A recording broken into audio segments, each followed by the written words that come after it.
Good evening, everyone. First of all, thank you very much for coming. My name is Thierry Clark. I'm the founder and CEO of InvestorConnected. And tonight, I just wanted to give you a little bit of an introduction to InvestorConnected, what we're all about, and how we can help you to hopefully build more successful businesses.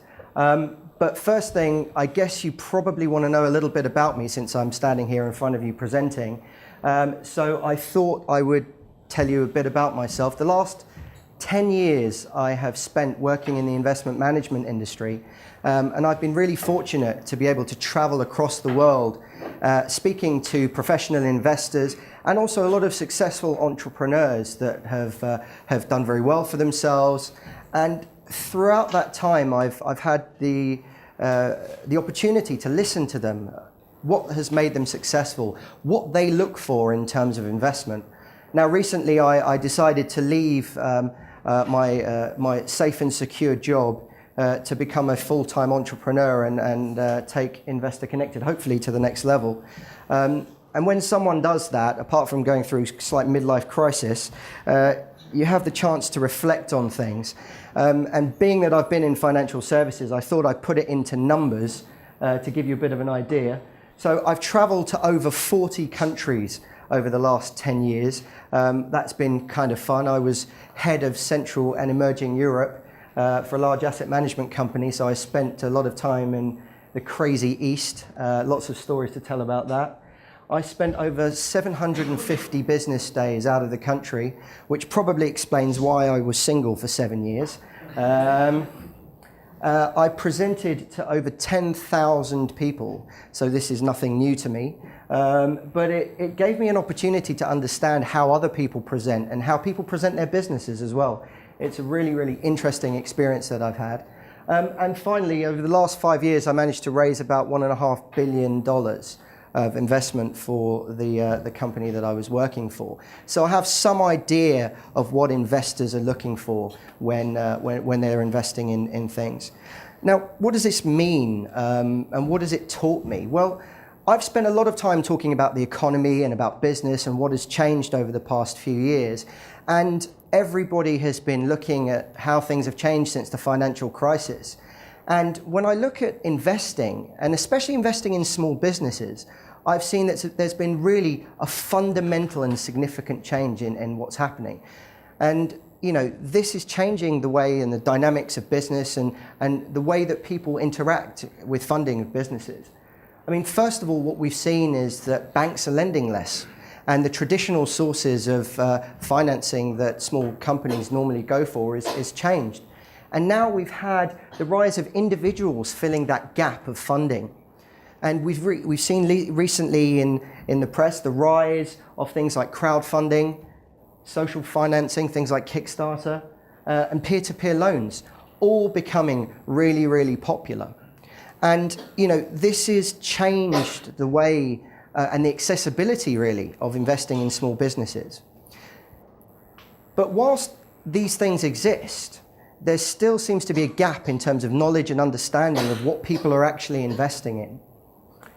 But it's not just investing that's changed. We've also seen that since the financial crisis, people have really been more and more interested in running their own businesses, not working for other people. And the statistics really kind of show that. In the UK alone, last year, there were over 600,000 businesses that were started up. That's pretty amazing. And that's around about a 40% rise in 5 years. So we're really seeing that entrepreneurialism as a whole is picking up steam in the UK and also across the entire world. More and more people are looking at starting their own businesses and building their own businesses. And this is what I like to refer to a little bit as the Entrepreneurial Revolution, partly because I've spent a lot of time in Eastern Europe, but it really is changing. The dynamics of being able to start a business are becoming a lot easier.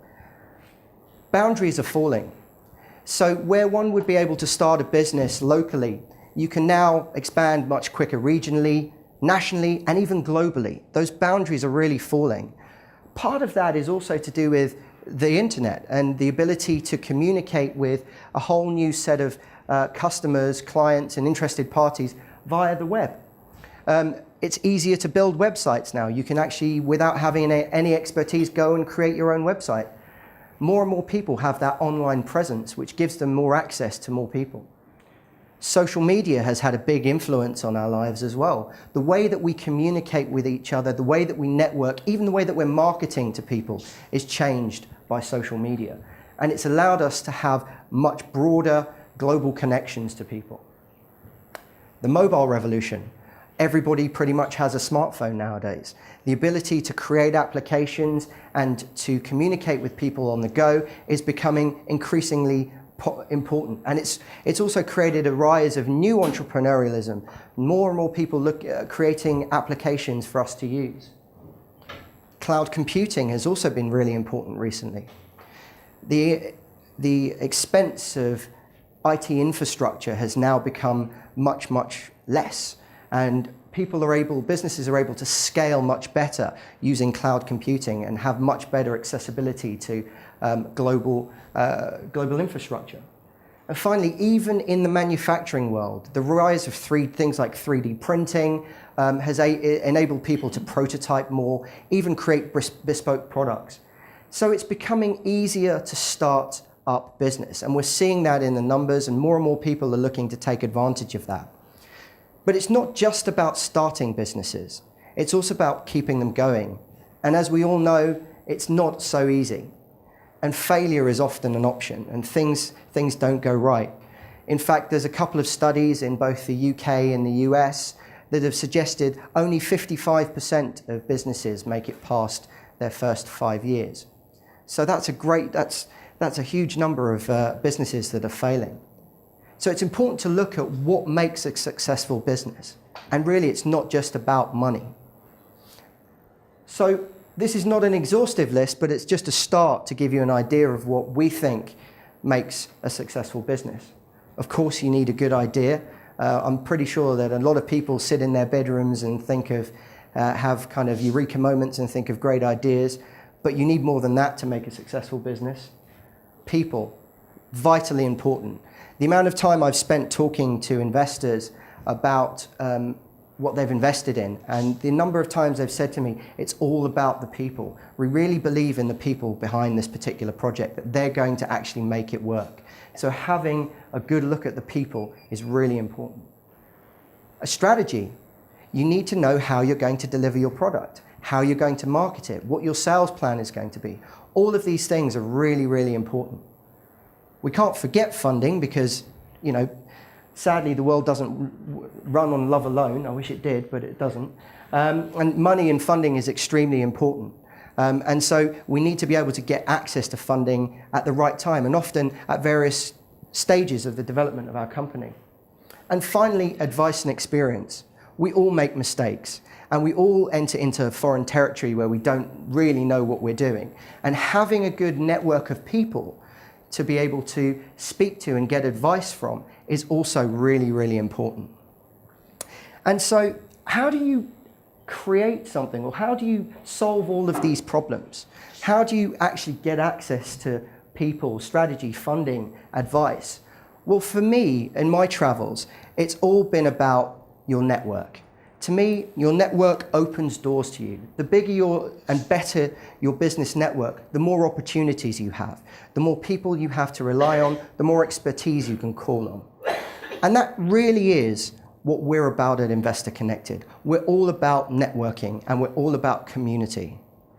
So in short, InvestorConnected is a community where entrepreneurs and investors combine their resources to build successful businesses together. Now, if that sounds a little bit abstract to you, I'll put it in another way. If you can think a little bit of InvestorConnected like a strange love child between LinkedIn, Dragon's Den, and a dating site like eHarmony.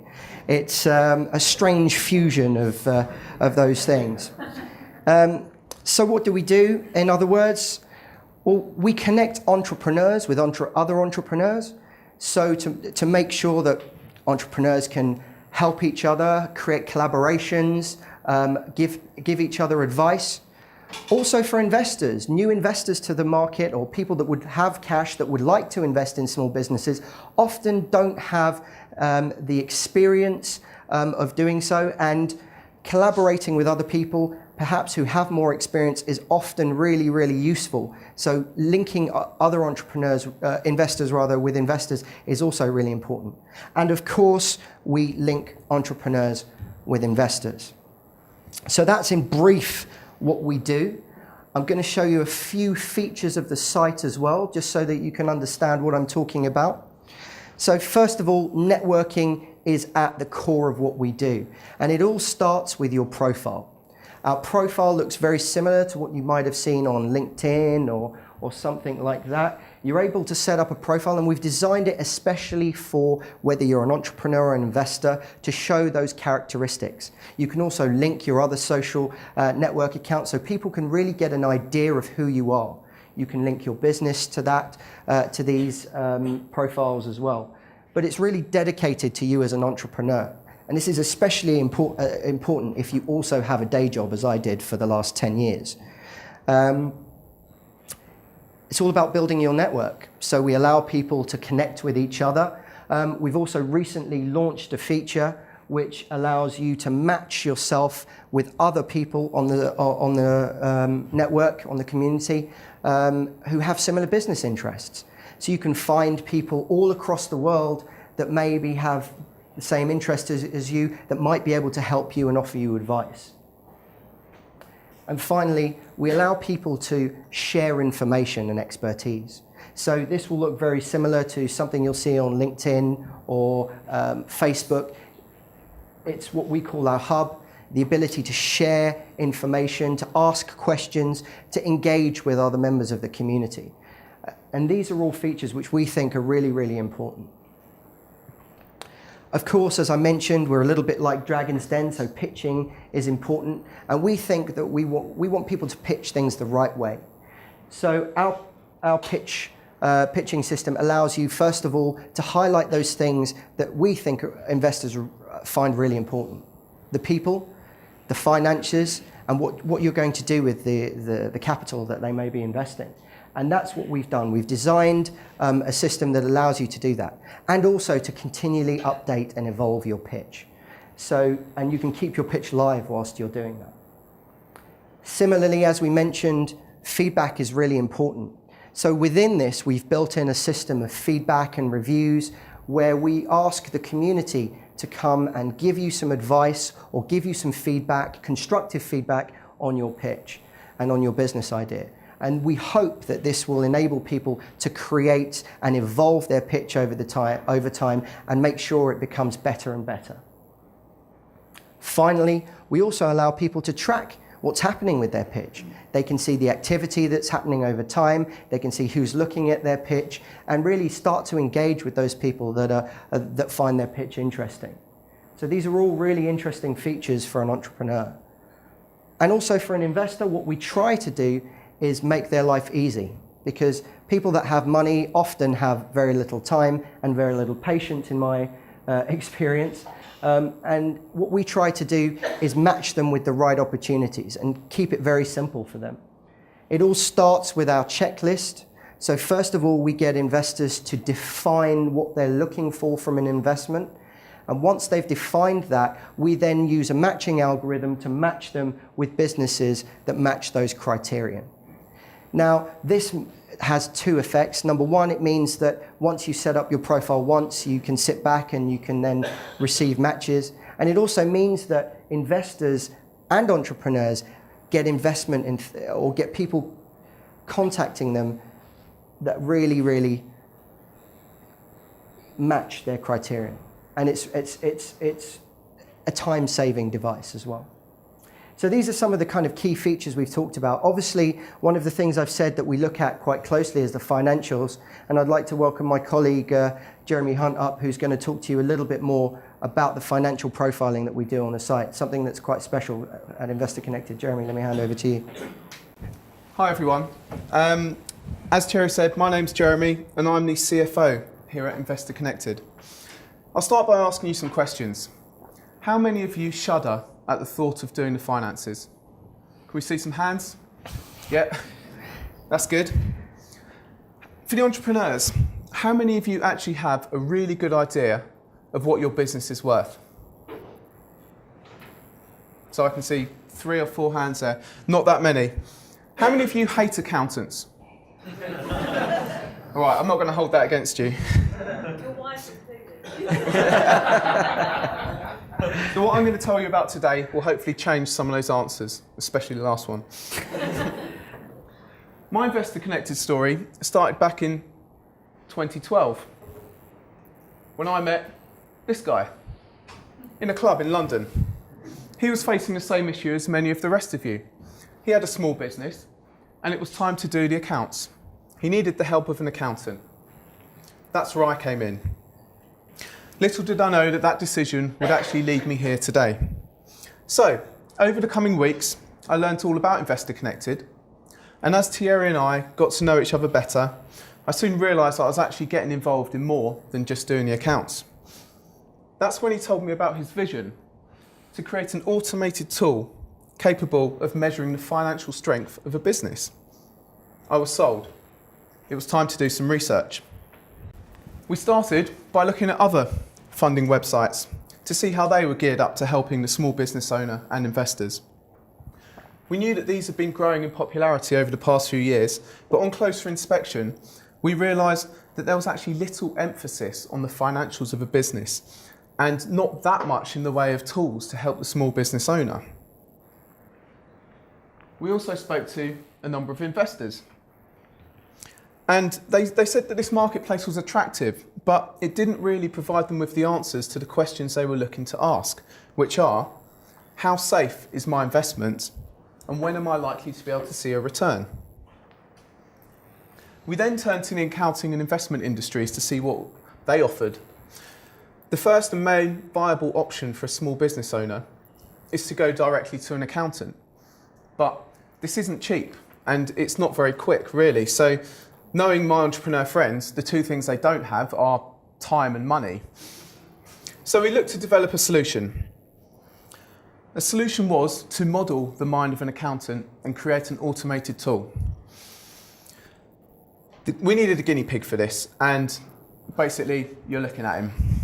So after hours and hours of interrogation from our friend Thierry here, we came up with a model, a solution.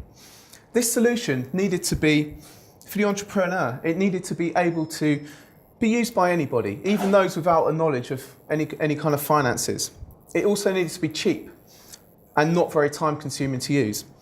And for the investor, it needed to be some kind of standardized report that they could just refer back and compare against others, and also give those answers that we know that you guys love to ask. Which brings me on to the 4 main things that our financial profile can do for you. The first part of our tool is forecasting. We've all seen on Dragon's Den how the investors like to break things down. As so often happens, entrepreneurs actually trip over themselves, trying not to expose the fact they don't actually really know the difference between revenue and profit. At which point we see the questions get boiled down to basics. Number of products, cost of staff, that kind of thing. What we have done is do exactly that. By asking a series of simple, easily understood questions in plain English, we're able to produce a forecast of your balance sheet and your P&L over the next 3 years. The second part of our offering is providing financial insight. Looking at things like key ratios, margins, effectively the things that investment analysts get paid a living to do.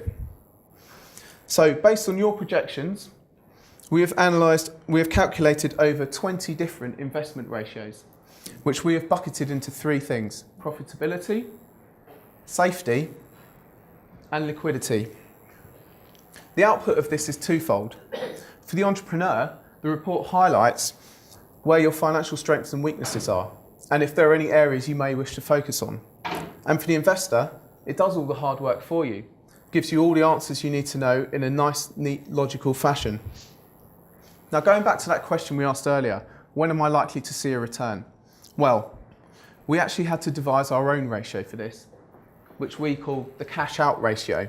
What this shows is when in the future will a business be able to pay back that investment to the investor. So, entrepreneurs, You now have your projections, you also have your financial analysis. Investors, what you want to know is how does this business compare to its peers?